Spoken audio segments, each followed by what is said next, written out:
This class is on the topic of empowerment. As with leadership, there are many different interpretations of empowerment. For example, Buchanan and Hugensky in 1997 suggested that empowerment is the current term for decentralization. So if we have some idea of what decentralization is, we have some idea of what empowerment is. Decentralization is breaking up a large process into small units with some sort of management structure within the small units. But by and large, the smaller units tend to become freer from the main run of the department or of the division or whatever it is within the structure. So these smaller units have much more autonomy, perhaps, much more freedom. They are decentralized. They're still pulling towards the same goal, corporate objective, but they're doing it with more flexibility and in a freer fashion. However, many agree that it's a much more complex activity than simply conventional delegation. There's more to it, and that's really what we need to discuss in this class. For example, Uckel in 2002 considers participative leadership, delegation, and psychological empowerment as varying degrees of empowering behaviour. So what this has got is it's got three components here, which we sometimes bump into in this literature, and it's really saying that these three are varying degrees of empowering behaviour. So we see those, we know we're discussing empowering behaviour. Mullins considers it possible to explain empowerment more generally in terms of allowing employees greater freedom, autonomy, and self-control over their work and the responsibility for decision making. That's a much more straightforward view of what empowerment is. It's allowing employees greater freedom, autonomy, and self-control over their work and responsibility for decision making. It's more like we would encounter in general reading. Timmons suggests that the difference between success and failure is the capacity of the lead entrepreneur to craft a vision and then to lead, inspire, persuade, and cajole key people to sign up for and deliver the dream. That's what that's what entrepreneurship is. So that is a more binding concept where the entrepreneur wants everyone to sign up to the single objective. Now, whether these people are empowered to make, if you like, sub-decisions or decisions locally, that's another issue. Of these two, the Mullins definition is certainly the better one to go with, I think. It's one that we can relate to in terms of general reading. And it's worth stopping the video here and making a note of the Mullins definition, perhaps. Kirby also cites the ideas of Peters on what the entrepreneur needs to do to achieve empowerment. So, according to this view, the entrepreneur needs to involve all personnel at all levels in all functions. So, to achieve empowerment, all personnel must be involved. Must ensure that there are no limits on their ability to contribute. So, if they have a contribution to make, it's welcomed. If they don't have a contribution to make, they fall in line until somebody else has got one, and the whole process is improved by the contribution of somebody within the team. Now, it's also important for the entrepreneur to engage staff who are committed, who want to do it, who want to be involved and want to show some sort of enthusiasm for it. And that the staff are properly selected to perhaps have the attribute of commitment. They should be well trained within the organisation. So these are specific skills to the organisation, building on their generic skills which they've taken in from university, college, apprenticeships or whatever.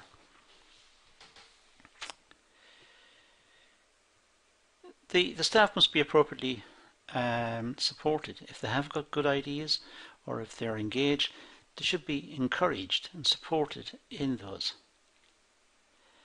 And they should be organised into self-managed teams where they can work with each other and spark each other off to make improvements and to achieve set goals and targets without too much supervision. That's the whole idea. It is it's a freer way, more freer way of working. So no heavy hand of management. Self-management is an important means of empowerment. If they're self-managed, they are empowered. They're empowered to make decisions. They're empowered to organise the work. They're empowered to set up the work that suits them. They haven't got to work with the constraints of what somebody else has decided for them. They can decide it themselves.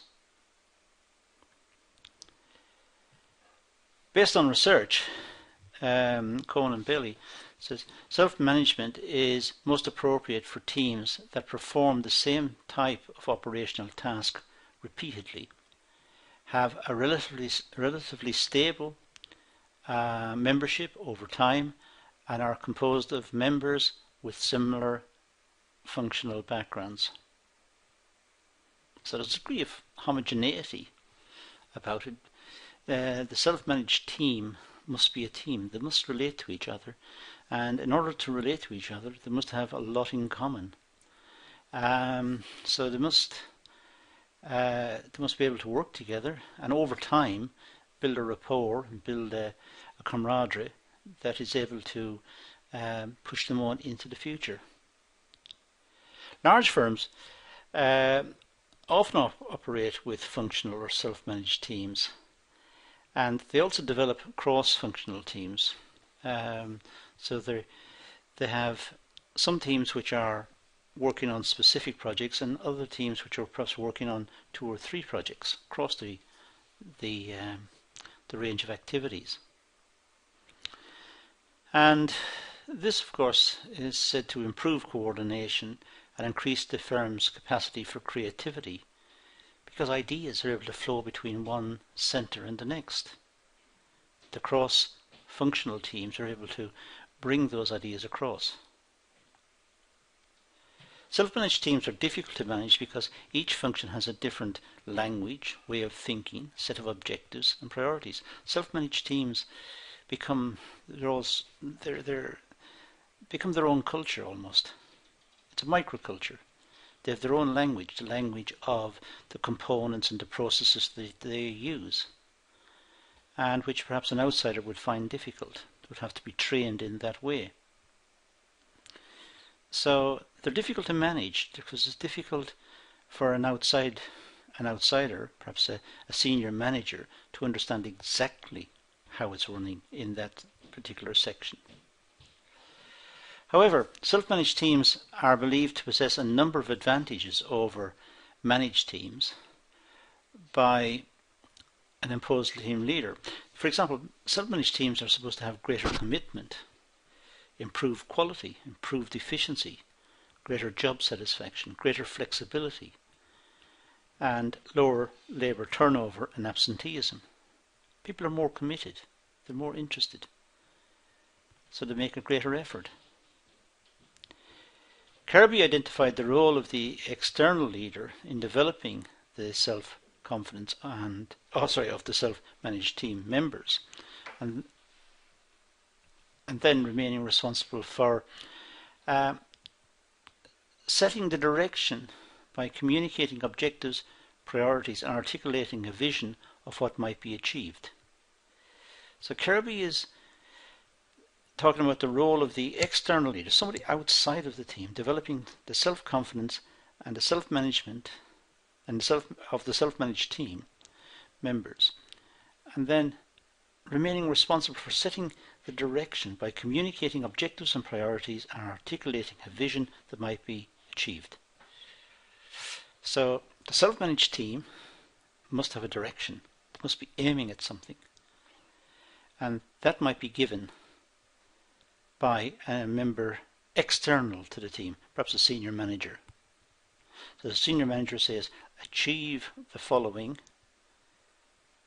please, now get on with it, and leaves the team to organize themselves, organize the resources, set up the department, design the requirements of the department, and then deliver what the manager requested. The external member of the team, perhaps the senior manager, must be communicating clear expectations of responsibility of team members to regulate their own behaviour. It must be clear to everybody in the team that they are responsible. They're responsible for themselves and the other members of the team and the performance of the team. The old adage, a chain is as strong as its weakest link. Perhaps that applies here. Perhaps carrying people within the team who are not committed or not trying hard is not a particularly good idea. Championing the group and helping it obtain necessary resources and political support to function effectively. An external member of the team, perhaps as I said, a senior manager, might be able to praise the team and help the team to get the resources it requires to function effectively and efficiently. So empowerment is the freedom that workers have when working in decentralized departments or working within self-managed teams, and they have the flexibility and the opportunity to be entrepreneurial. They can come up with ideas, and across functional teams can take these ideas across the organization more effectively. There are some references that are useful in this topic, and that concludes this talk. Thank you for watching.